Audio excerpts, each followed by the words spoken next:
Recite today में आपका एक बार फिर से स्वागत है।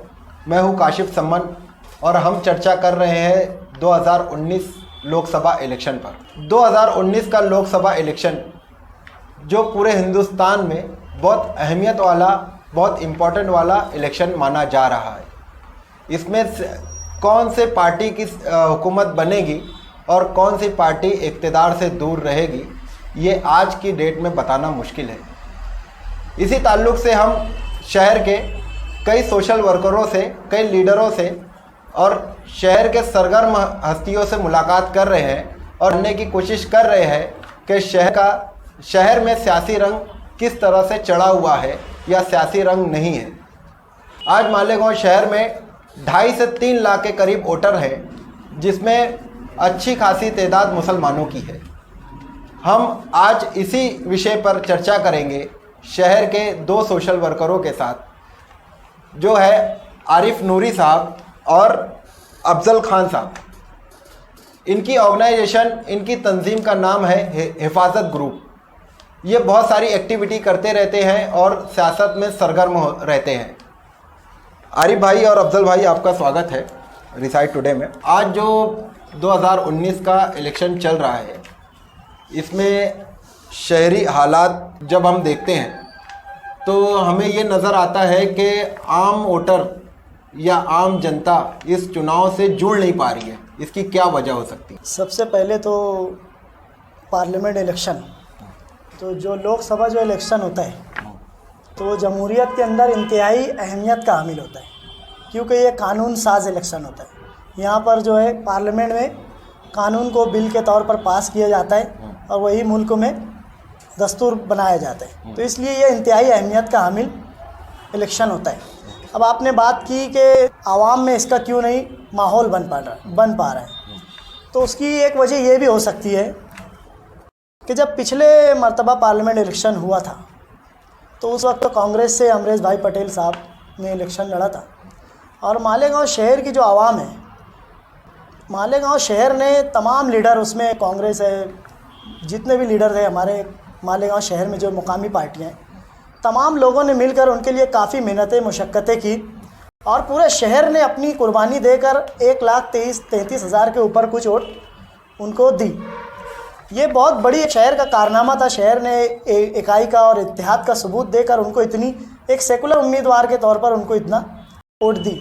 मगर हुआ क्या कि अमरेश भाई पटेल साहब ने इलेक्शन हारे या जीते वो तो दूसरी बात होगी, मगर शहर ने जो इतनी बड़ी कुर्बानी दी थी, इतनी मेहनत मुशक्क़त करके 1,33,000 वोट जो उन्होंने दिया, वो उन्होंने शुक्रिया अदा करने के लिए शहर में एक जलसा भी नहीं लिया। तो शहर भरोसा करे तो किस पर करे? अभी आज जब कहा जाता है कि बीजेपी है, वाकई में बीजेपी ने बहुत मुल्क में बहुत सारे मामलात किए हैं। आप अगर कौमी सतह पर देखें तो उन्होंने बहुत सारे झूठे वादे किए, अपनी शरीयत में मुदाखलत की। आज उनकी वजह से किसान आत्महत्या कर रहे हैं। बहुत सारे मामलात है, नौकरियों का झांसा दिया गया। मगर कांग्रेस की अगर आप बात करें तो उस वक्त तो कांग्रेस पर हमने भरोसा किया था। आज सेकुलर होने की बात की जाती है कांग्रेस की, तो हम कैसे मान ले सेकुलर है? आज बीजेपी अगर है तो खुलकर मुसलमानों के ख़िलाफ़ में और जो निचले तबकात हैं, वंचित लोग हैं, उनके ख़िलाफ़ में कहा जाता है। मगर इस पर बीजेपी के दौर में खुलकर कहा जाता था। कांग्रेस के दौर में ऐसा नहीं है कि नहीं हुआ। 60 साल जो पिछले आप देखेंगे तो कांग्रेस के दौर में भी पर्दे के पीछे से इससे ज़्यादा काम हुए, लेकिन उसको इतना उजागर बीजेपी ने किया। तो हम कैसे कह सकते हैं कि कांग्रेस जो है सेकुलर है? तो ये सारी वजह लेकर जो है ना, शहर की आवाम में बहुत तजब्जुब का शिकार है। आज भी शहर का 80% जो 80% जो आवाम है वो ये तय नहीं कर पा रही है कि वो वोट दे तो किसको दे, क्योंकि ये दोनों, एक छुपा हुआ दुश्मन है, खुला हुआ दुश्मन है। तो आरिफ भाई, जब इसमें हम देखते हैं कि शहर की आवाम तजब्जुब का शिकार है, तो जब हम किसी को, आवाम जब किसी को कायद चुनती है या लीडर बनाती है, तो उसे कायद इसीलिए बनाया जाता है या लीडर इसीलिए बनाया जाता है कि आवाम को वो तजब्जुब का शिकार होने ना दे और आवाम के जो हक़ में जो सही फ़ैसले हों ले और उसे करे, और जिससे आवाम में, शहर में विकास हो, आवाम में इत्मीनान का माहौल बना रहे। तो क्या आपको नहीं लगता कि शहर के जो लीडरान हैं वो इस पर काम कर रहे हैं? देखो, ये तो आप मेरी बात कर रहे हैं। आप अगर अपना कैमरा लेकर शहर में जाए तो आप किसी से भी पूछ ले तो 99% लोग तो यही कहेंगे कि बिल्कुल काम नहीं हो रहा है। और दूसरी बात, आपने कायद की बात कही तो मुझे एक बात याद आती है कि आज शहर में जिसे देखो कायद बन रहा है। एक कायदो सालार है, एक कायदे इनकलाब है, कायदे नस्ल नौ है। मगर मुझे ऐसा लगता है कि आज शहर को एक खादिम की ज़रूरत है। हर कोई अपने आप को कायद साबित करने अगर उस लायक है तो ठीक है, मगर जिसे देखो वो कायद बना हुआ है। तो आप मेरी राय तो जान लियो, अगर आवाम के दरमियान जाकर भी पूछे तो कोई भी खरा उतरा नहीं है इन 4-5 सालों में। हर कोई बस वादे। आज शहर की हालत आप मुझसे बेहतर जानते हैं, आगरा रोड आपके करीब में है, आप देख सकते हैं। तो मेरे हिसाब से तो अभी फ़िलहाल कोई कायद कहलाने के लायक नहीं है। तो इस पर अफजल खान साहब, मैं आपसे, क्योंकि आप बहुत सोशल एक्टिविटी में सरगर्म रहते हैं, आपकी बहुत सारी एक्टिविटीज़ है, तो मेरी आपसे एक सवाल है कि शहर में जो शहरी मसाइल हैं क्या वो ख़त्म हो गए या अभी भी वैसे के वैसे ही ज़िंदा हैं? पहले तो मैं आपको ये बता दूं कासिफ साहब कि आपने हम जैसे छोटे मोटे और मुखलिस सोशल वर्क को यहाँ अपने दिलों का और शहर का हाल जानने के लिए बुलाया। जैसे आपने सवाल किया कि शहर के अंदर क्या मसाइल, वैसे ही है। हम तकरीबन, मैं और आरिफ भाई, हम तकरीबन 6 सालों से सोशल वर्क में लगे हुए हैं और हम आज तक के ये तय नहीं कर पाए हैं कि हम आवाम के खिदमतगार है या सोशल वर्क है। क्योंकि हम जिस भी मसाइल के ऊपर जो वार्ड में गए तो हमको वहाँ तक आज तक अंजाम पजीर हमको कुछ ऐसा दिखा नहीं कि हमने हाँ ये चीज़ को अंजाम तक पहुँचा दिया। लेकिन हम उसके लिए कोशिश करते रहेंगे और उसके लिए लड़ते रहेंगे। ये बात तो सच है कि शहर बिल्कुल पिछड़ा हुआ है। शहर अपना बिल्कुल 10 से 20 साल पीछे चल रहा है। आप अपने बाजू वाले शहर में जाकर देखिए, औरंगाबाद चले जाइए, जलगांव चले जाइए, आप ज़्यादा दूर मत जाइए, अम्मलेर चले जाइए, तो आप वो शहर में जाएंगे तो आपको लगेगा कि आप कोई सिटी में आए हो। आप मालेगांव में देख लीजिए, धूल है, मिट्टी है, अतिक्रमण है। तो अपना शहर जो है मुसीबतों से घिरा हुआ है। तो इस मुसीबत को दूर करने के लिए मैं अपने मालेगांव शहर के सब नौजवानों को आवाज़ दूंगा कि आप शहर के लिए खड़े हो जाइए और आप शहर के हक़ में सोचिए। क्योंकि नौजवान जब खड़ा होता है, इनकलाब खड़ा होता है। और मालेगांव के नौजवानों को आगे आना चाहिए जब अपने शहर के मसाइल इंशाअल्लाह दूर होंगे। वंचित अगाड़ी से नबी अहमद है, उम्मीदवार में कमाल हाशिम है, समाजवादी पार्टी से संजय साहब है और बीजेपी से भामरे साहब है, कांग्रेस से कुणाल पाटिल साहब है। तो आपको क्या लगता है कि इनमें आगे क्या रिज़ल्ट हो सकता है? सबसे पहले तो नबी अहमद साहब की आपने बात की, तो ये साहब का मुझे बाहर से ऐसा पता चला है कि इनकी बहुत बड़ी कंपनी है, बहुत बड़ा बिजनेस है, बहुत मसरूफ़ तरीन आदमी है। तो इतने मसरूफ़ तरीन आदमी होने के साथ साथ तो मुझे ऐसा लगता नहीं कि ये पार्लियामेंट इलेक्शन की जिम्मेदारी निभा सकते। दूसरी बात, ये वार्ड नंबर 14 में अभी कॉर्पोरेटर है मौजूदा, तो आप जब वार्ड का दौरा करेंगे तो आप वार्ड में पूछ लीजिए कि इन्होंने कितना काम किया इन 2-3 सालों में, या वार्ड में कितनी मरतबा नज़र आए।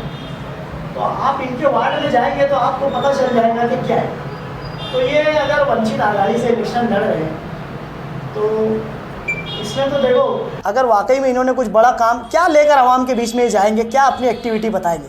2 सालों में इन्हें वार्ड में झाँका नहीं इन्होंने, तो अगर कुछ बड़ा काम किया होता इन्होंने तो उसके बेस पे वोट मांगते थे। किस बेस पे इलेक्शन लड़ रहे थे? तो मुझे तो नहीं लगता कि नबी अहमद साहब का कुछ इसमें स्कोप है। और कमाल हाशिम साहब को तो मैं अभी नाम इनका सुनने लगा हूँ, कहीं बाहर इनकी कंपनी है, ये भी इलेक्शन में लड़े तो जीत तो कहीं से भी इनकी मुमकिन है नहीं। कहीं ना कहीं इनकी कुछ ना कुछ तो दबी हुई है जो ये सीधा करना चाहते हैं, ये ऐसा मुझे लगता है। तो जब एक पढ़ा लिखा और एक पैसे वाला उम्मीदवार अगर आएगा तो करप्शन में कमी नहीं हो सकती है, ऐसा आपको नहीं? बेशक ये बात बिल्कुल सही है, पढ़ा लिखा ही आना चाहिए, मगर अभी फ़िलहाल अगर अपने हलके की बात करें तो एक बीजेपी एक कांग्रेस है। आज बीजेपी के साथ में 2 एमएलए है, प्लस उसके साथ ये शिवसेना भी साथ में उसके शामिल है। इस तरफ कांग्रेस की बात करें तो उसके पास में भी 2 एमएलए है, राष्ट्रवादी भी साथ में। मालेगांव की जो राष्ट्रवादी कांग्रेस है, मुफ्ती साहब, इनकी भी हिमायत उनके साथ में। तो ये कैसे पॉसिबल हो सकता है? ये लोग आज़ाद खड़े होकर, ना इनकी कोई एक्टिविटी है, ना इन्होंने पिछला कोई बैकग्राउंड इनका है जो जिसके बेस पे। तो सबसे मेन यहाँ पर जो बताना मकसद है कि पर्सनालिटी भी कुछ चीज़ होती है, तो इनकी पर्सनालिटी भी तो होनी चाहिए। और अगर इलेक्शन लड़ना ही था तो पहले समझ लेते कि ये कौन सा इलेक्शन, ये पार्लियामेंट इलेक्शन है, 6 हलकों पर ये इलेक्शन है। तो इसलिए मुझे नहीं लगता कि ये लोग आ सकते हैं कहीं से भी। आपका ये कहना है कि कड़ा मुकाबला जो होगा वो कांग्रेस और बीजेपी के दरमियान ही होगा? बिल्कुल ऐसा ही है। और हमारे आसिफ साहब की बात करें, अगर कांग्रेस को सेकुलर कहा जा रहा है तो सबसे पहले तो मुझे आसिफ शेख रशीद साहब सबूत दे कि वो किस तरीके से मुकामी तौर पे सेकुलर है। आज अगर आप कारपोरेशन में देखें तो इनका जो 60 गांठ है वो शिवसेना के साथ में। तो क्या ये मानते हैं शिवसेना जो है सेकुलर पार्टी है? आज जगह जगह सभा में लिए जा रहे हैं सेकुलर, इनके पास कोई काम ही नहीं है ना, क्या बताकर लोगों से वोट मांगेंगे? तो ये जो मुसलमानों को सिर्फ डराया जा रहा है सेकुलर और फ़िरका परस्त के नाम पर। अगर आप पिछला कारपोरेशन इलेक्शन देखें तो एक तरफ मुफ्ती साहब का स्टेज लगता था और मुफ्ती साहब चिल्लाते थे कि हमें शहर में बीजेपी को रोकना है। ये मुफ्ती हर इलेक्शन में कभी इन्होंने ये नहीं बताया कि मैंने ये काम किया, ये काम करेंगे। काम की बात, तामीरी बात इन्होंने नहीं, बस क्या कहा, हर इलेक्शन में 50-50 स्पीकर लगे होते थे कि हमें बीजेपी को रोकना है। और इधर कांग्रेस वाले जब सभा लेते थे, जलसा लेते थे, तो वो कहते थे हमें शिवसेना को रोकना है। आप पिछला रिकॉर्ड उठाकर, लेकिन आज क्या हो रहा है? आज की पोजीशन में बीजेपी के साथ कौन था, शिवसेना के साथ कौन है? ये सिर्फ आवाम को जो है ना बेवकूफ़ बनाया जाए। अभी पीछे कहा गया, शेख रशीद साहब और मुफ्ती साहब ने कहा कि हमें मुस्लिम उम्मीदवार इस हलके से चाहिए। मुबारकबाद देते हैं, होना चाहिए।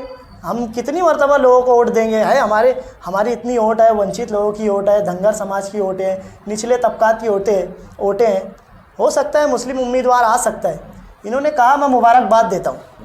अगर इन्हीं की बात ले लिया जाए तो आज तो है ना ऑप्शन, नबी अहमद इनके लिए है ना, मुस्लिम उम्मीदवार है कि नहीं? लेकिन क्या ये लोग कर रहे हैं? ऐसा नहीं कर रहे। मुफ्ती साहब का पिछला बयान देखेंगे तो उन्होंने कहा था कि अगर शेख रशीद साहब उम्मीदवारी करते पार्लियामेंट में तो मैं इनकी खुली हिमायत करता और इनका साथ देता, इनके लिए इलेक्शन लड़ता। ये मुफ्ती साहब का जुमला था। अब मुझे एक बात बताइए, पिछले 4-6 महीने पहले की बात है, ये 37 काम लेकर निकले थे। वो बहुत कह रहे थे चोरी हो रही है, चमारी हो रही है, मेयर साहब के वार्ड में ऐसा हुआ है, हॉल गायब है। यानी इन लोग खुला इल्ज़ाम लगाते थे। तो ये सब क्या भूल गए ये लोग? यानी ये ऐसे उम्मीदवार को पार्लियामेंट में भेजना चाहते थे मुफ्ती साहब। नहीं तो इसीलिए ना ये हिमायत से पहले 1 महीने तक ये सोच विचार होता रहा, उसके लिए मीटिंग पे मीटिंग होते रही, उसके बाद फैसला लिया गया कि कांग्रेस का सपोर्ट करना है। तो ये भी तो एक अच्छी बात थी ना कि इन्हें डायरेक्ट फैसला नहीं लिया, उसके बारे में इतना सोचा गया, उतना समझा गया, उसके बाद आज समर्थन दिया गया है। मैं एक बात यहाँ पर पूछना चाहता हूँ मुफ्ती साहब से। आज ये कांग्रेस के लिए पाक साफ हो गई। पिछले इनके बहुत सारे बयान है एनसीपी को लेकर, और भी बहुत सारे बयान है, हर मर्तबा इनका मनफी पहलू होता है। तो इन्होंने कांग्रेस को लेकर कहा था। तो मैं इनसे सवाल करना चाहता हूँ कि असम्बली में क्या ये कांग्रेस को कहेंगे? आज आवाम के दरमियान जाएंगे, कांग्रेस के लिए वोट मांगे। कल तक के ये चिल्लाते थे कि फ़िरका परस्त, एक ही सिक्के के 2 रुख है, बीजेपी और ये कांग्रेस। तो आज ये ठीक है, इन्होंने फैसला लिया, तो ये कैसे सही फैसला हो गया? इतनी जल्दी जल्दी कैसे ये बदल दे रहे रंग? अगर ठीक है, इनको अगर लग रहा है कि कांग्रेस बहुत ख़राब है, बहुत, तो यार जानिबदार रहते या कोई मुस्लिम उम्मीदवार को सपोर्ट करते। मैं ये नहीं कहता कि नबी अहमद साहब सही है इस मामले में, कोई अच्छा उम्मीदवार मालेगांव शहर में और भी बहुत सारे लोग हैं। यही तो अलमिया है शहर का कि बस लोगों ने सिर्फ 2 लोगों को लीडर, ख़ानदानी सियासत चल रही है, तीसरा किसी को सोचते भी नहीं, जबकि शहर में बहुत सारा टैलेंट भरा पड़ा है। अफजल खान साहब, आपसे आखिरी सवाल मैं ये पूछना चाहूँगा कि आज जो लोकसभा का इलेक्शन हो रहा है, इसको लेकर आवाम में क्या रुझान बन रहे हैं? देखो, मेरे को तो जहाँ तक ऐसा लगता है कासिफ साहब कि ये जो इलेक्शन चल रहा है, ये इलेक्शन है तो पार्लियामेंट का, लेकिन यहाँ के जितने भी अवामी नुमाइंदे जो अपने आप को अवामी नुमाइंदा बताते हैं, चाहे वो कांग्रेस के लोग हो, राष्ट्रवादी कांग्रेस के लोग हो या और कोई भी गठबंधन के लोग हो, मेरे को नहीं लगता कि मालेगांव शहर में पार्लियामेंट का इलेक्शन चल रहा है। मेरे को ये लग रहा है कि यहाँ पे अपना अपना असेंबली इलेक्शन सीधा कर रहे हैं। उसकी वजह ये है कि आज कुणाल पाटिल साहब इतने बड़े एमएलए होकर भी आज उनको इतना वक्त है कि वो मालेगांव के एक एक आदमी से आकर मिल रहे हैं, जबकि पार्लियामेंट का इलेक्शन है, 6 हल्कों का इलेक्शन है, बिल्कुल वक्त नहीं है, टाइम भी बहुत कम बचा हुआ है। तो इनके पास इतना वक्त है कि एक एक आदमी को आकर के मिल रहे हैं, और जो लोग यहाँ पर हिमायत दे रहे हैं एक दूसरे को, तो वो हिमायत देने के बाद भी अपनी अपनी पार्टी का उल्लू सीधा कर रहे हैं। वो अपने तरीके से आवाम में ये पेश करना चाह रहे हैं कि आने वाली असेंबली में हम अच्छे हैं, वो खराब हम अच्छे। तो मेरे को नहीं लगता ये पार्लियामेंट का इलेक्शन हो रहा है, ये सिर्फ अपनी अपनी जो हिमायत देने की जो बात है, ये अपना अपना उल्लू सीधा कर रहा है, ये अपना अपना आने वाला असेंबली सीधा कर रहा है।